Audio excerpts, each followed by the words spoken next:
Salut, c'est Rio, bienvenue sur la chaîne. Aujourd'hui c'est une nouvelle vidéo et aujourd'hui c'est un nouveau vlog et je suis actuellement à Saint-Malo pour le festival du Quai des Bulles. Donc un festival que j'aime bien, ce festival dessiné surtout à la bande dessinée, mais aujourd'hui le manga prend quand même pas mal de place dans le marché de la bande dessinée en général en France. Donc du coup cette année on a une exposition sur le manga Radiant de Tony Valente. Donc du coup je me devais y aller parce que j'adore ce manga. Donc on va tenter de faire la queue, il y a l'air d'avoir pas mal de monde.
Nous voilà au pavillon manga. Alors pavillon manga c'est vraiment tout petit.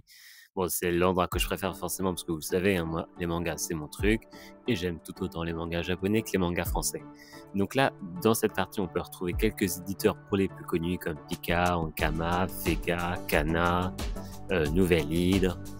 Mais du coup voilà, on a une petite partie où on va retrouver surtout des auteurs français qui vont nous faire quelques dédicaces. J'ai donc tenté ma chance pour avoir une nouvelle dédicace de Tony Valente. Alors dans Quai des Bulles, ça marche souvent comme ça, c'est à l'achat d'un produit, tu as la dédicace, ou là, pour le coup, pour Tony Valente, comme c'est un auteur très demandé, c'est sur tirage au sort, un petit bulletin, tu grattes, tu sais si t'as gagné ou t'as perdu. Donc malheureusement, j'ai perdu. Et pour le reste, je suis plutôt à jour en fait dans mes mangas, surtout chez Pika. Après, j'en lis pas énormément de mangas français chez Pika, mais du coup, j'ai décidé donc de continuer mon chemin et de me diriger vers la première dédicace de la journée, qui est aussi un manga français et qui se trouve dans un autre pavillon, un autre coin Ankama, et pourtant c'est bien un manga que je vais voir.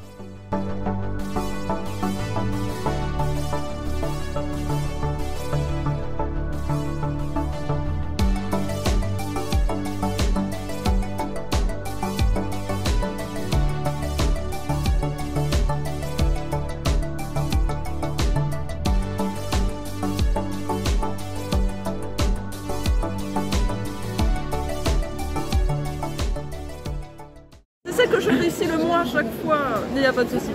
je vais essayer d'assurer.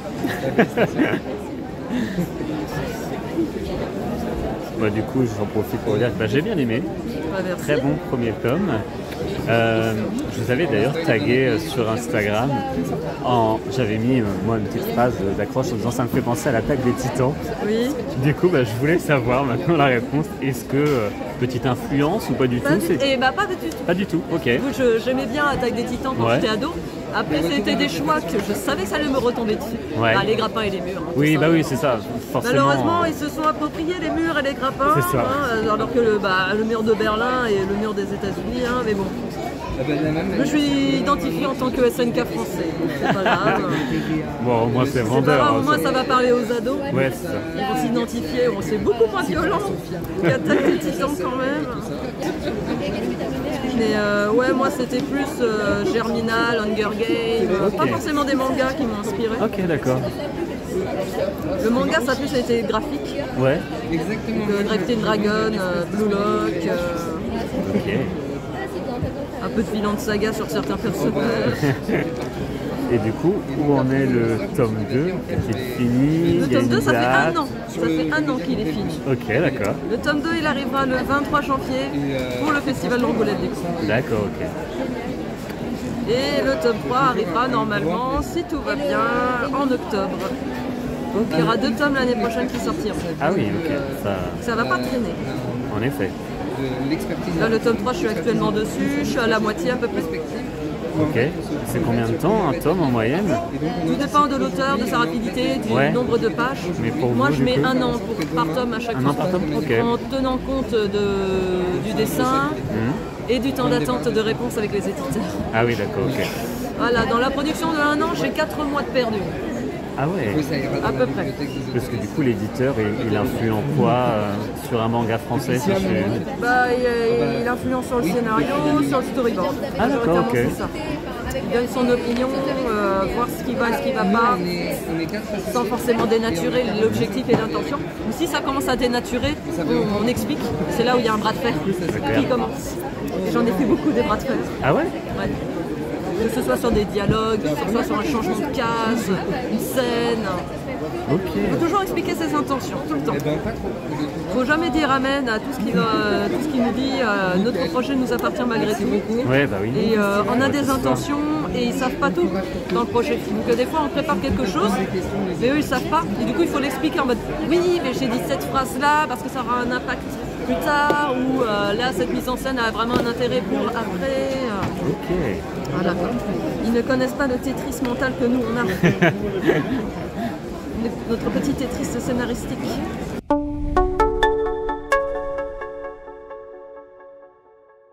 Après ce super moment, je décide de repartir à la conquête d'une bande dessinée de quelque chose qui pourrait me plaire. Mais on est samedi, il y a tellement de monde.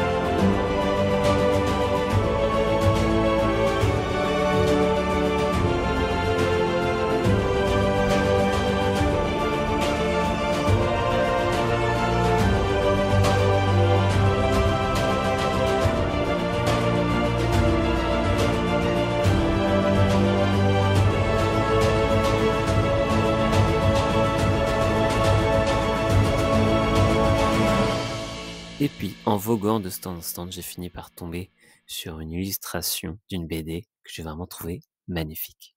Du coup, c'est marrant parce que je suis en train de discuter avec des éditeurs pour faire un manga potentiellement. Alors, ah ouais, Mais j'ai encore un style trop franco-belge. Ah ouais, ça freine du coup un peu. Je pensais pas que ça allait freiner autant vu que moi je trouvais que tu vois le marché il commençait à évoluer un peu, s'ouvrir un peu. Ouais. Et en fait ils sont encore assez réticents. Donc, il faut que je revoie un peu mon style pour essayer de tirer plus vers le japonais, quoi. Ok.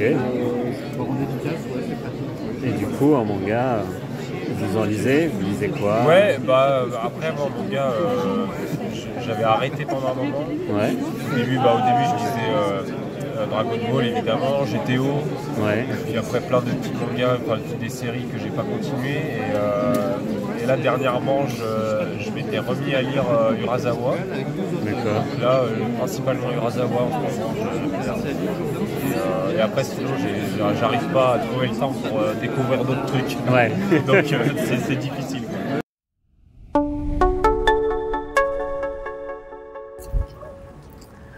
Bon, comme je l'avais dit, il y a énormément de monde. Je suis sorti du hall des dédicaces et des éditeurs, énormément de monde. Donc pas facile de pouvoir filmer, pas facile de voir tout ce qu'on veut voir. Forcément, c'est le côté manga qui, lui, c'est pas le côté le plus bombé, hein. On est quand même sur un festival de la BD francophone. Mais du coup, maintenant, je vais aller voir l'exposition Radiant, là. Je suis trop impatient.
Bon bah voilà, j'ai fait le tour, j'ai été à l'exposition, c'est surtout ce que je voulais voir et franchement, elle était géniale. C'était vraiment cool de voir cette exposition sur Radiant, d'autant qu'il y avait quelques planches du prochain manga de l'auteur et là, je savais pas, donc ça m'a fait plaisir de voir un peu ce qui nous attend sur son spin-off de Radiant et bah ça promet, franchement des belles planches. Il a l'air d'avoir mis le paquet sur l'action, le découpage, tout ça a l'air fou, donc très hâte de voir la suite. Donc voilà, fin de ce petit vlog sur le Quai des Bulles. Donc c'est un festival que j'aime bien. Après voilà, aujourd'hui il y a beaucoup de monde, c'est difficile un peu de prendre le temps de tout regarder, mais j'ai vu 2-3 trucs sympas. Puis vous savez forcément, Ryoki Manga, je suis plutôt orienté manga que bande dessinée, même si j'en lis un peu de temps en temps. Bref, donc je vous donne rendez-vous la prochaine fois pour un nouveau vlog peut-être, ou pour autre chose. Salut!